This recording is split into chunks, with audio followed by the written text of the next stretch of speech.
서리아담을 찾아주셔서 감사합니다. 항상 건강하시고 좋은 일만 가득하시길 기원할게요. 지금 구독하시고 바로 오늘 야담 들어보시죠. 옛날 한 옛날 남쪽 땅 어느 깊고 깊은 산자락 아래 오순도순 자리 잡은 작은 마을이 있었답니다. 마을 이름은 딱히 없었지만 사람들은 그저 해 뜨는 골이라 불렀지요. 그런데 이 해 뜨는 골에 몇 해째 지독한 가뭄이 들어 온 땅이 바짝바짝 타들어 가고 있었습니다. 봄에는 씨앗을 뿌려도 싹이 트지 않았고 여름에는 애써 자란 곡식마저 누렇게 말라 비틀어졌지요. 마을을 가로지르던 개울은 실개천이 된 지 오래고 하나뿐인 공동 우물마저 바닥을 드러내기 일쑤였습니다. 사람들의 얼굴에는 시름이 떠날 날이 없었습니다. 하루하루 마실 물 한 모금 구하는 것이 전쟁과 같았고 아이들은 배고픔과 목마름에 지쳐 울음소리조차 내지 못할 지경이었지요.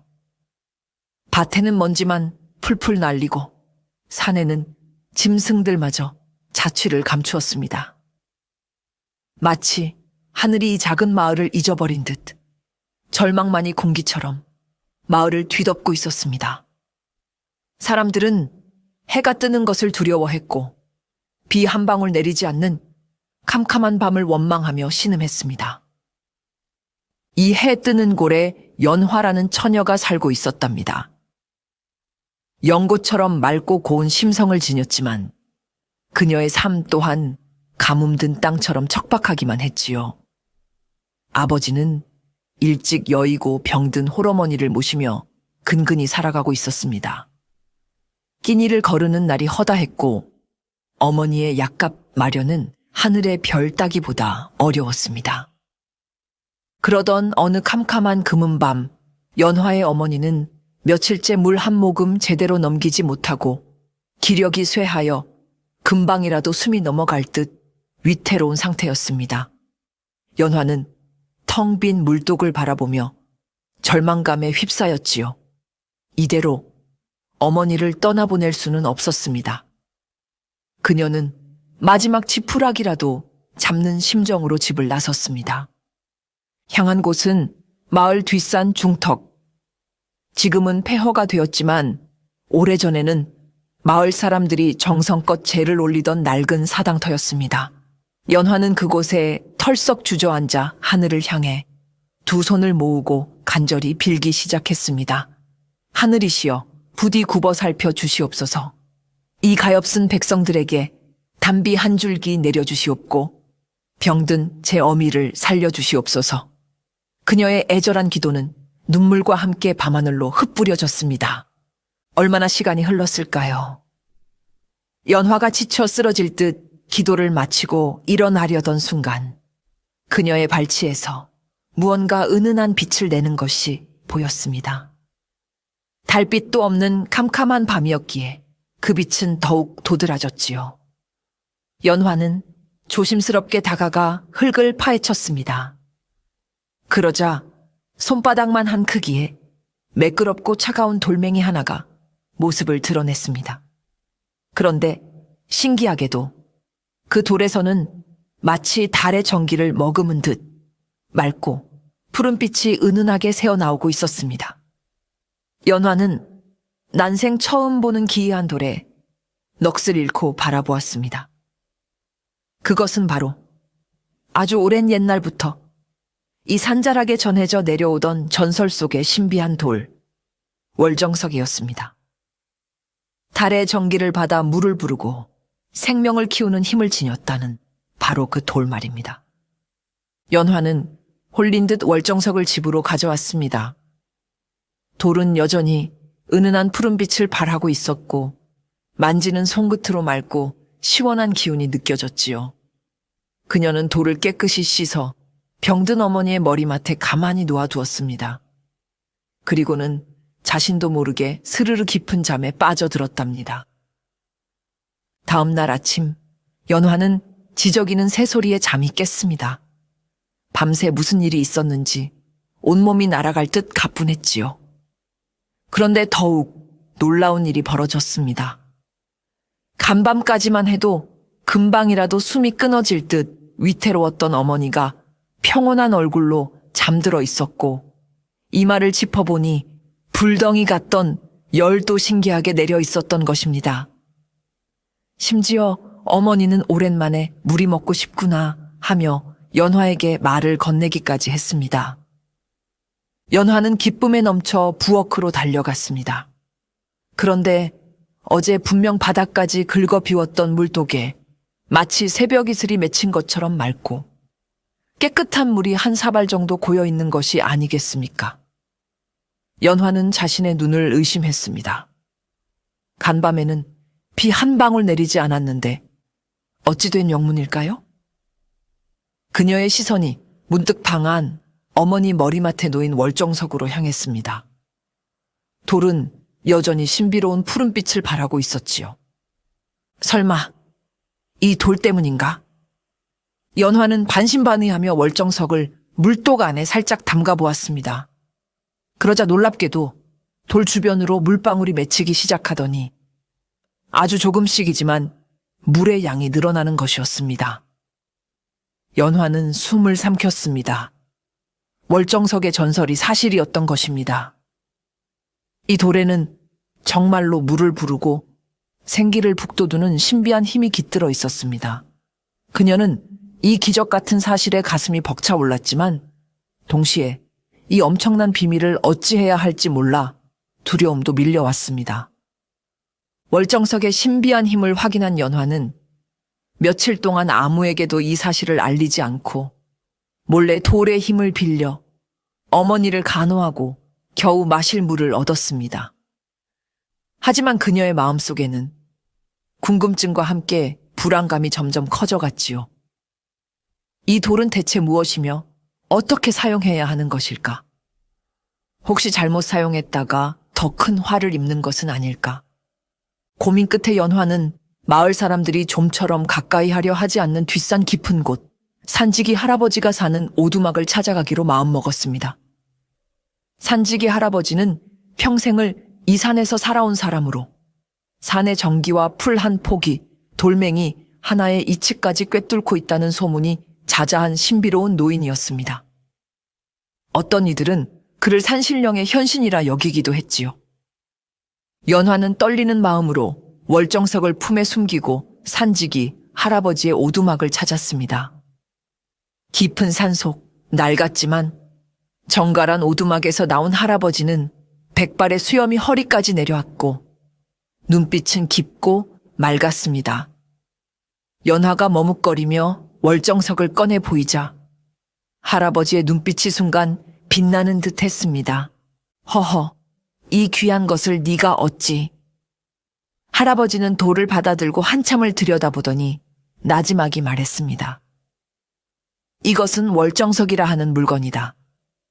달의 전기를 오롯이 품고 있어 물을 부르고 생명을 키우는 신통한 힘을 지녔지. 하지만 그 힘이 강한 만큼 다루기도 어려운 법이다. 연화는 숨을 죽이고 할아버지의 말에 귀를 기울였습니다. 월정석은 맑고 선한 마음을 가진 이에게는 복을 가져다 주지만 만약 탐욕스럽고 악한 자의 손에 들어가게 되면 그 힘이 재앙으로 변하여 온 세상을 어지럽힐 수도 있느니라. 돌의 힘은 양날의 검과 같아서 그것을 쓰는 자의 마음에 따라 복이 될 수도 화가 될 수도 있는 게야. 산지기 할아버지는 연화의 눈을 지그시 바라보며 엄중히 경고했습니다. 아가, 너는 이 돌을 얻었으니 큰 복을 받은 것이나 동시에 큰 책임을 짊어지게 된 것이니라. 부디 이 돌의 힘을 지혜롭게 사용하고 결코 너 자신의 욕심을 위해 함부로 남용해서는 아니 된다. 만약 그리하면 너와 네 주변 모두가 큰 화를 입게 될 것이다. 연화는 할아버지의 말씀을 가슴 깊이 새겼습니다.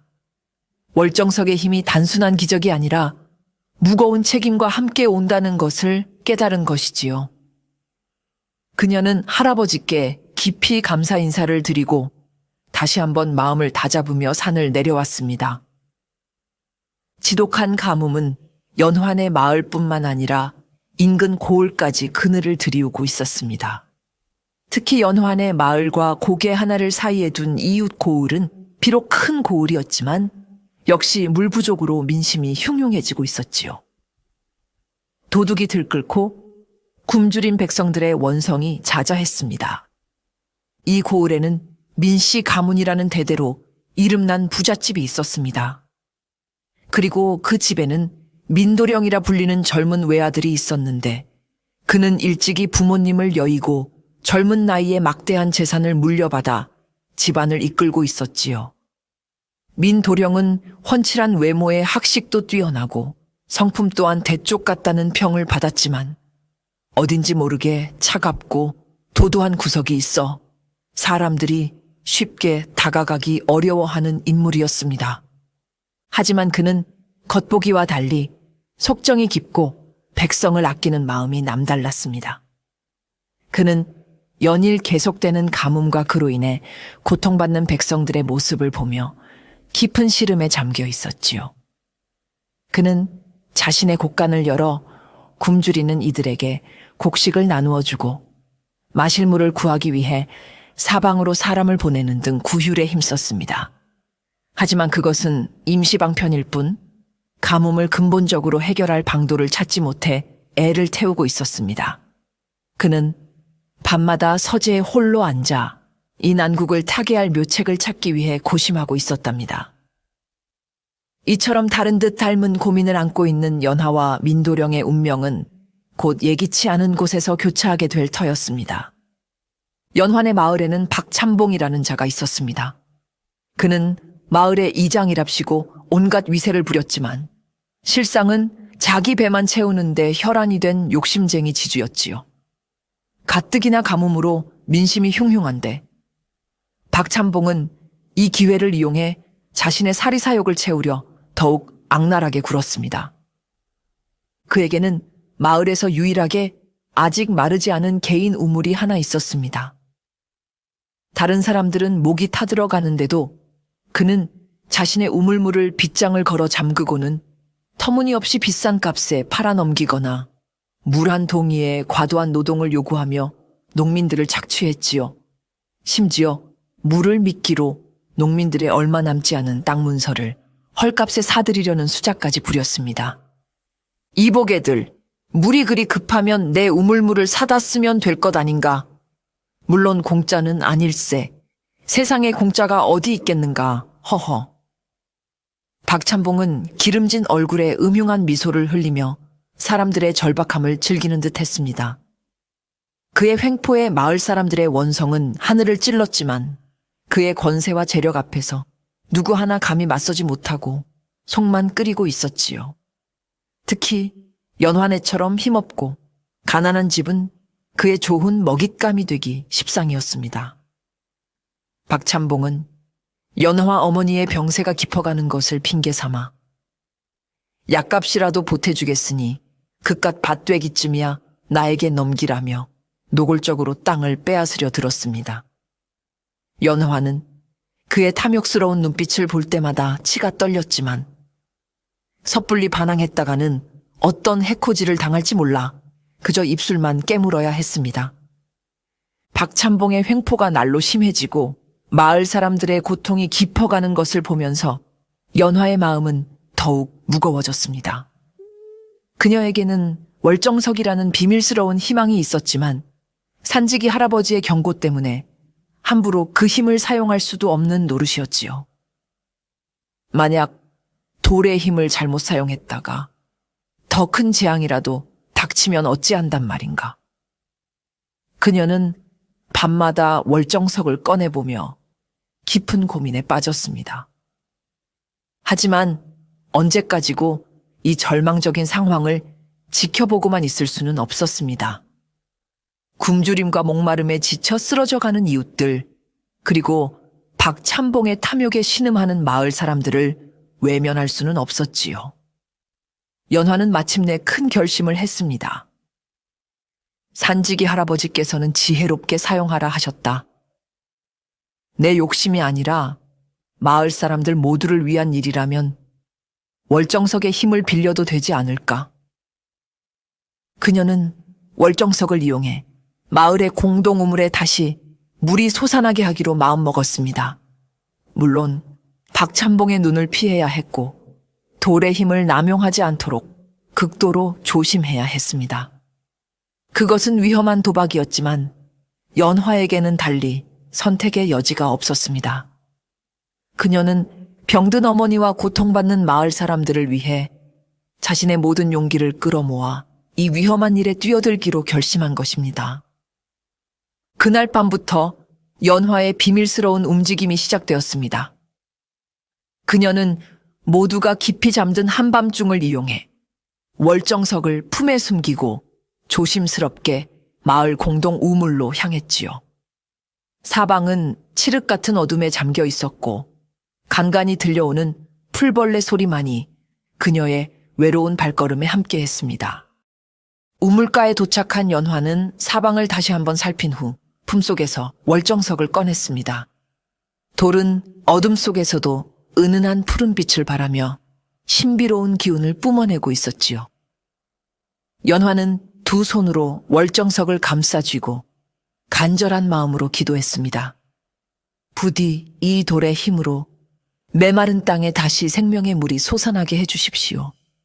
굶주리고 목마른 우리 마을 사람들을 굽어 살펴 주십시오. 그리고는 월정석을 마른 우물 바닥을 향해 조심스럽게 내려놓았습니다. 그러자 놀라운 일이 벌어졌습니다. 돌이 우물 바닥에 닿는 순간 마치 마른 땅이 숨을 쉬듯 미세한 진동과 함께 푸른 빛이 사방으로 퍼져나가는 것이었습니다. 그리고 잠시 후 우물 바닥 깊은 곳에서 쏴 하는 작은 소리와 함께 한 줄기 맑은 물이 솟아오르기 시작했습니다.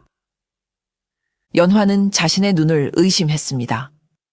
정말로 월정석의 힘이 우물을 되살리고 있었던 것입니다. 처음에는 아주 가느다란 물줄기였지만 시간이 지날수록 그 양은 조금씩 늘어났습니다. 연화는 너무나 기뻐서 눈물을 흘릴 뻔했지만 혹시라도 누가 볼까 싶어 서둘러 월정석을 거두어 품에 숨기고 집으로 돌아왔습니다. 다음 날 아침 마을 사람들은 공동 우물에 다시 물이 고이기 시작한 것을 보고 깜짝 놀랐습니다. 아니, 이게 어찌된 일인가? 간밤에 용왕님이라도 다녀가셨나? 사람들은 하늘이 도왔다며 기뻐했고 물 한 바가지를 얻기 위해 길게 줄을 섰습니다. 연화는 그 모습을 지켜보며 남몰래 가슴을 쓸어내렸지요.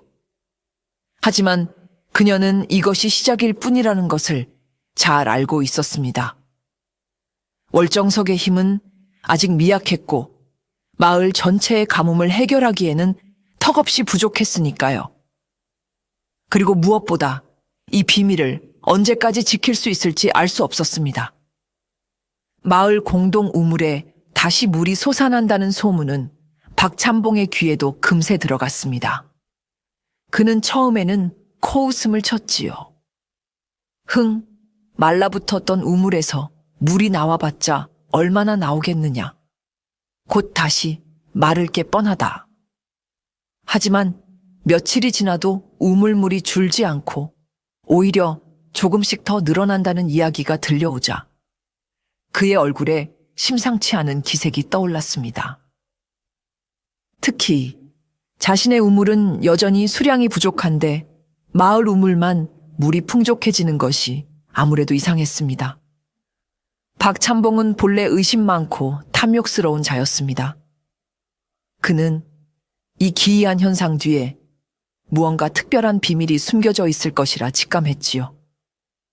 그는 하인들을 시켜 마을 우물 주변을 밤낮으로 감시하게 하고 혹시라도 이상한 낌새를 보이는 자가 있는지 유심히 살피도록 했습니다.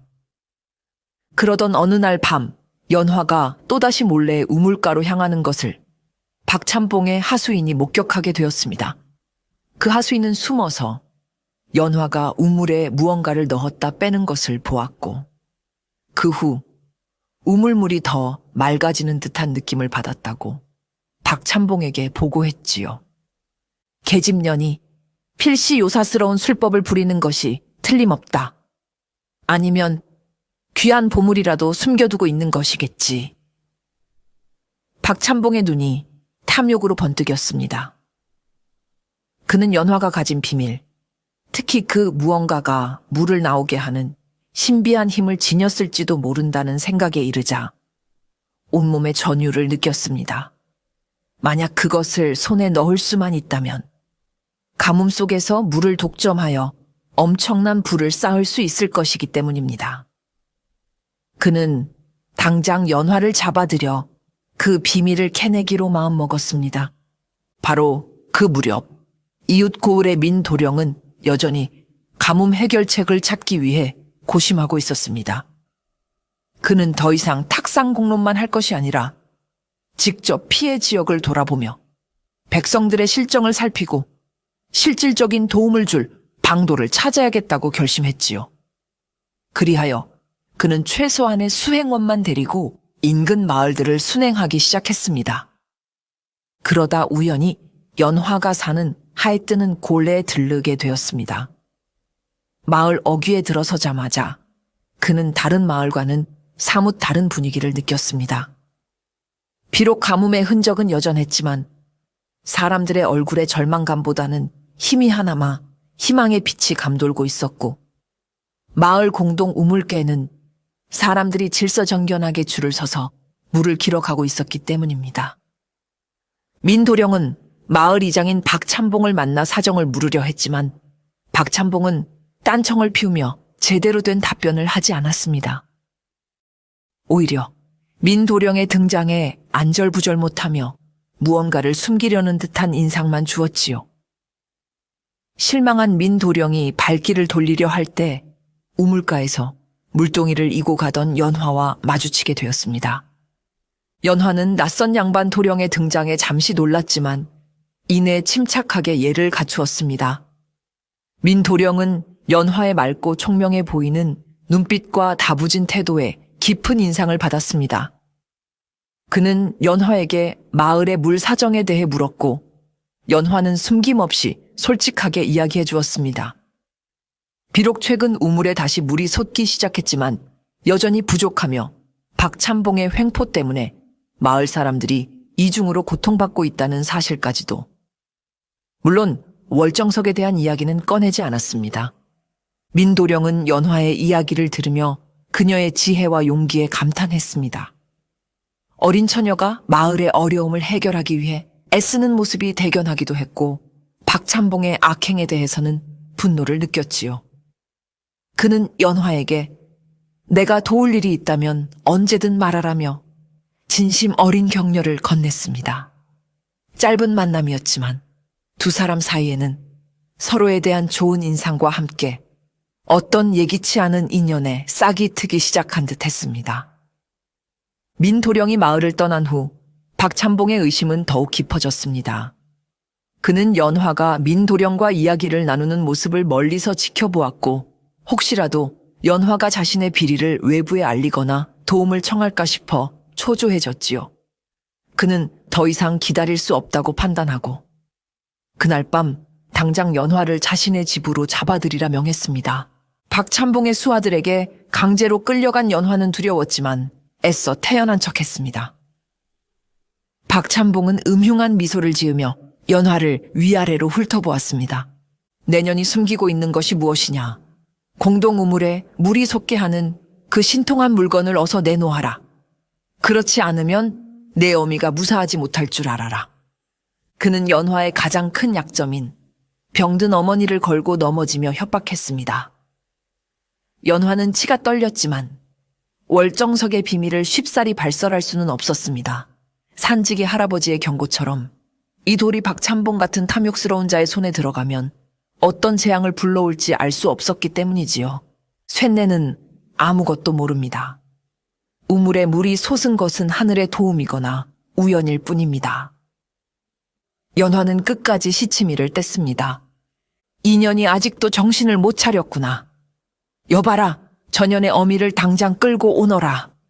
그리고 마을 사람들에게는 인연이 요사스러운 술법으로 가뭄을 부르고 마을을 현혹했다고 소문을 퍼뜨려라. 내 손으로 직접 전연의 죄를 물을 것이다. 박찬봉은 연화를 외딴 광에 가두고 그녀의 어머니에게 해코지를 하려 들었습니다. 또한 마을 사람들에게 연화에 대한 흉흉한 소문을 퍼뜨려 그녀를 고립시키고 압박하려 했지요. 연화는 차가운 광 바닥에 홀로 갇혀 절망감에 휩싸였습니다.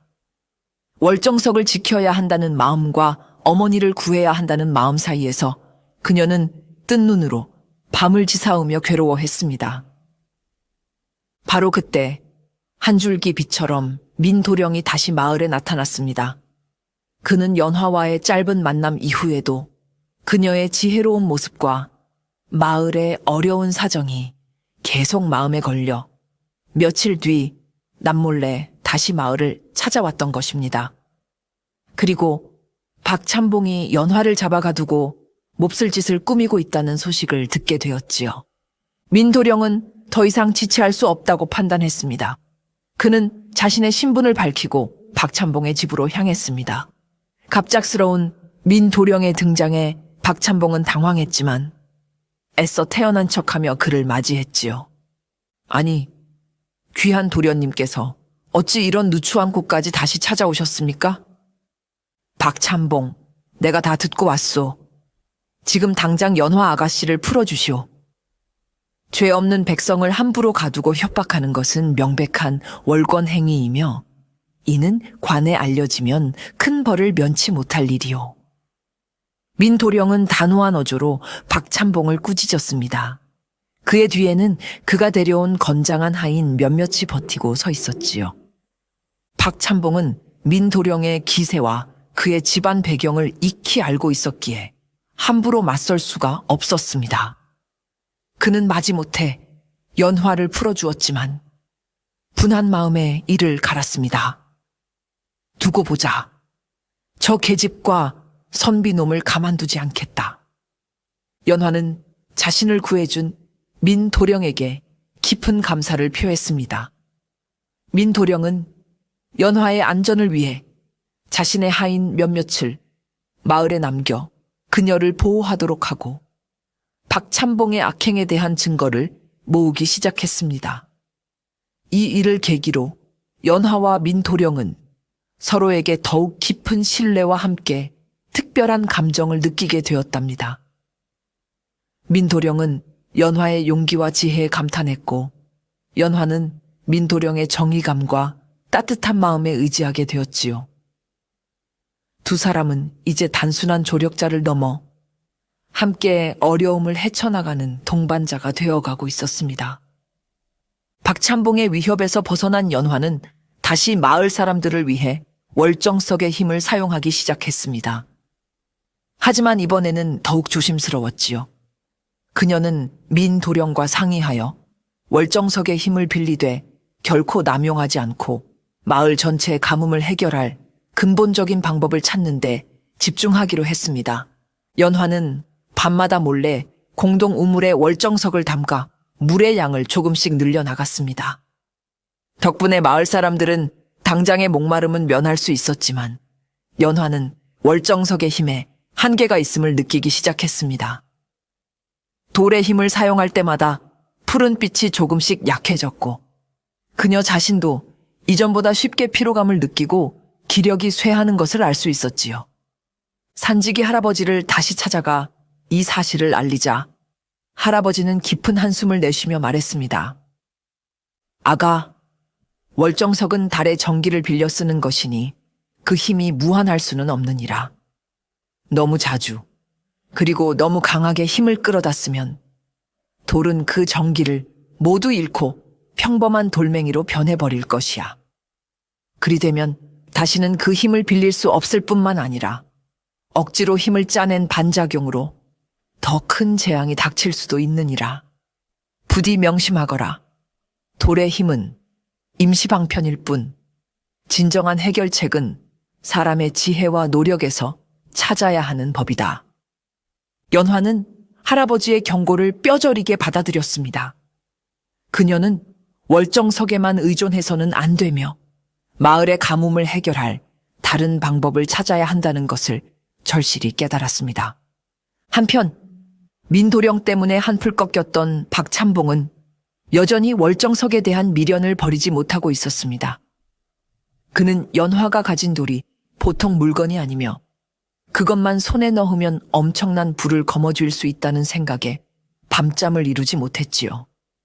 그는 민도령이 잠시 마을을 떠난 틈을 타 다시 한번 월정석을 강탈할 음모를 꾸미기 시작했습니다. 박찬봉은 자신의 수하들을 모아놓고 은밀히 지시를 내렸습니다. 오늘 밤 연화 그 계집의 집에 쳐들어가 돌을 빼앗아 오너라. 반항하면 어찌해도 좋다. 모든 책임은 내가 질 것이다. 그의 눈은 탐욕과 광기로 번뜩이고 있었습니다. 그날 밤 박찬봉의 수하들은 복면을 하고 연화의 집으로 쳐들어왔습니다. 그들은 닥치는 대로 집안을 부수고 연화를 위협하며 월정석을 내놓으라고 윽박질렀지요. 연화는 필사적으로 저항했지만 건장한 사내들을 당해낼 수는 없었습니다. 바로 그때 연화의 비명소리를 듣고 달려온 마을 젊은이 몇몇과 연화의 집 주변을 경계하고 있던 민도령의 하인들이 나타나 그들과 맞서 싸우기 시작했습니다. 집 안팎에서 격렬한 몸싸움이 벌어졌습니다. 연화는 이 틈을 이용해 월정석을 품에 숨기고 뒷문으로 빠져나가려 했지만 박찬봉의 수하 하나가 그녀를 발견하고 쫓아왔습니다. 막다른 골목에 몰린 연화는 절체절명의 위기에 처했지요. 하지만 바로 그 순간 어디선가 날아온 돌멩이 하나가 수하의 머리를 강타했고 그는 비명을 지르며 쓰러졌습니다. 연화가 고개를 돌려보니 그곳에는 민도령이 매서운 눈빛으로 서 있었습니다. 그는 연화가 걱정되어 밤중에 다시 마을을 찾아왔다가 이 소동을 목격하고 달려온 것이었습니다. 민도령의 등장과 마을 사람들의 용감한 저항 덕분에 박찬봉의 월정석 강탈 시도는 결국 실패로 돌아갔습니다. 하지만 이 사건으로 인해 월정석의 존재는 더 이상 비밀이 아니게 되었고 온 마을 사람들이 그 신비한 돌에 대해 알게 되었습니다. 월정석의 존재가 마을 전체에 알려지자 조용하던 산골 마을은 순식간에 큰 혼란에 휩싸였습니다.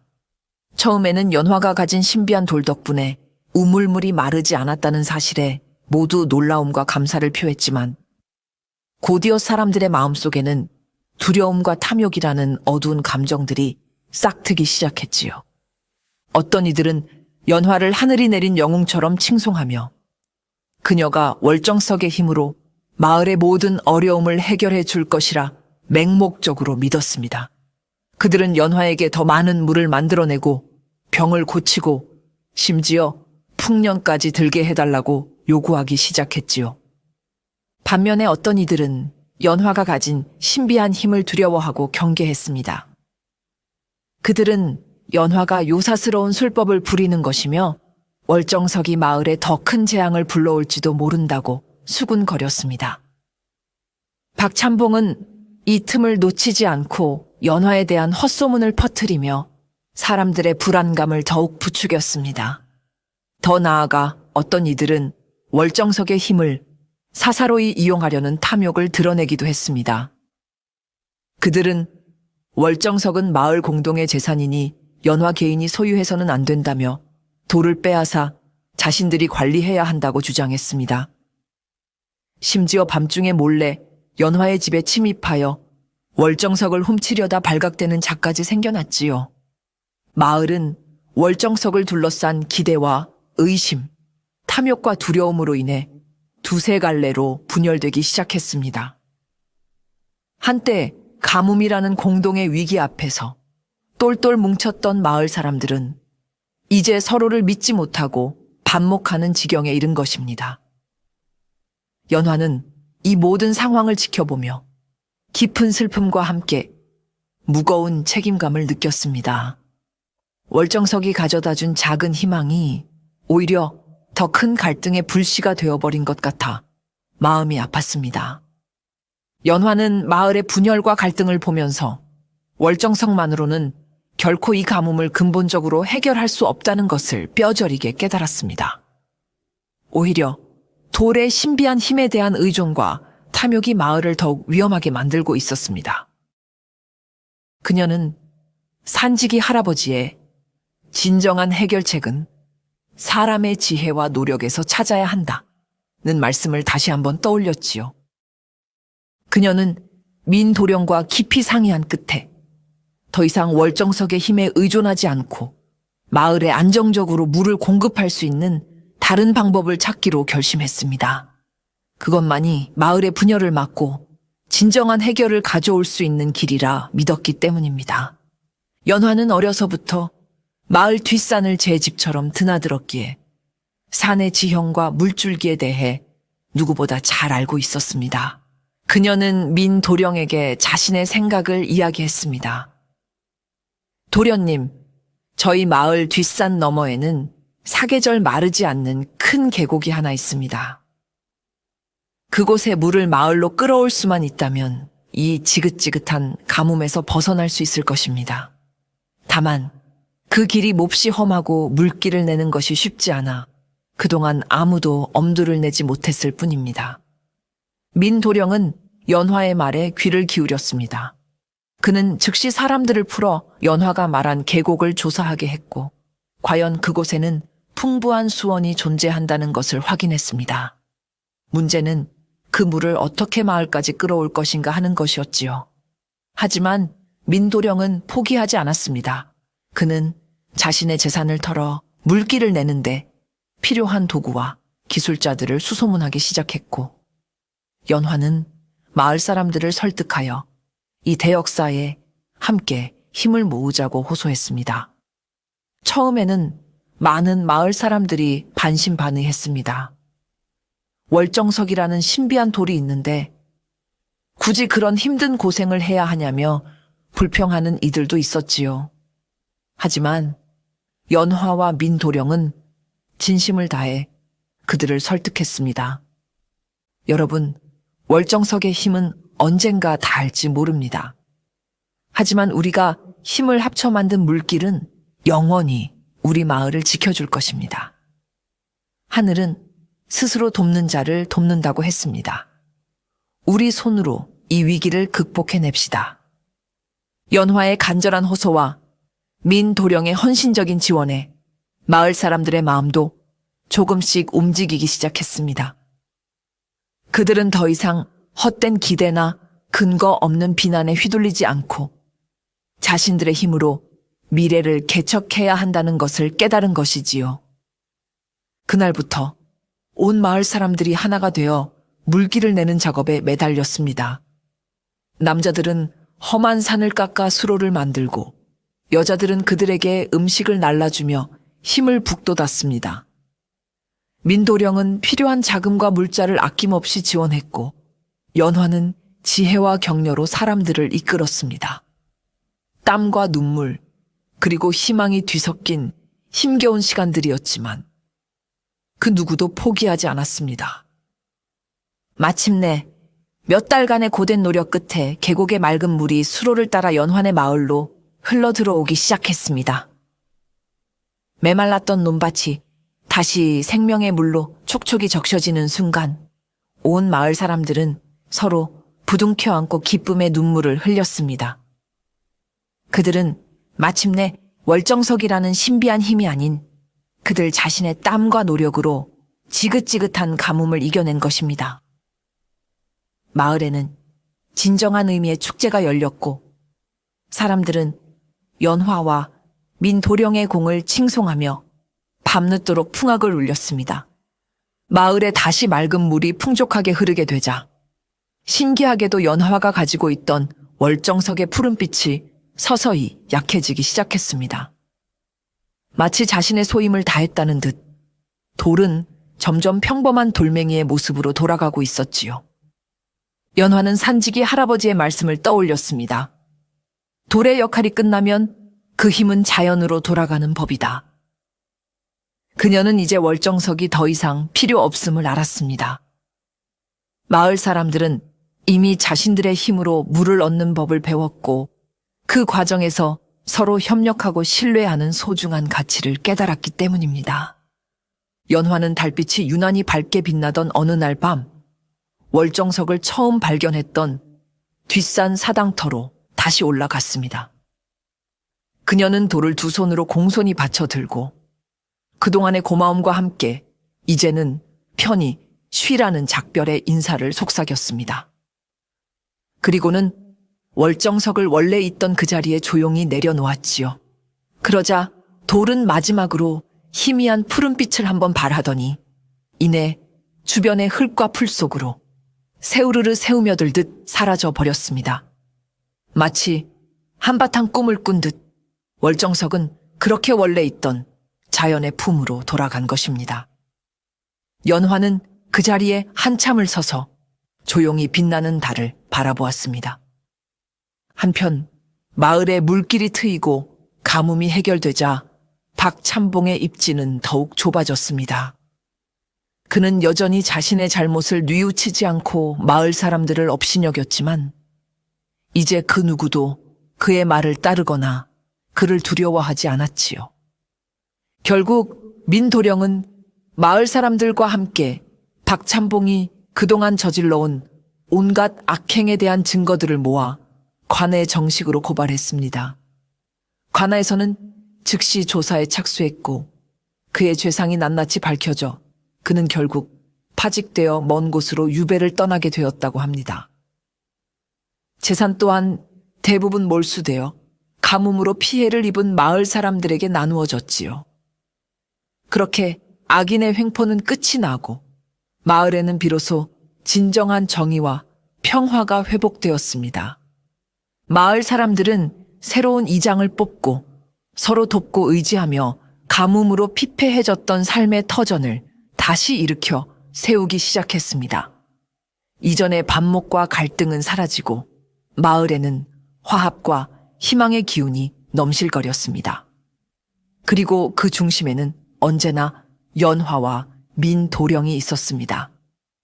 모든 시련을 함께 극복하고 마을의 평화를 가져온 연화와 민도령은 자연스럽게 서로의 마음을 확인하게 되었습니다.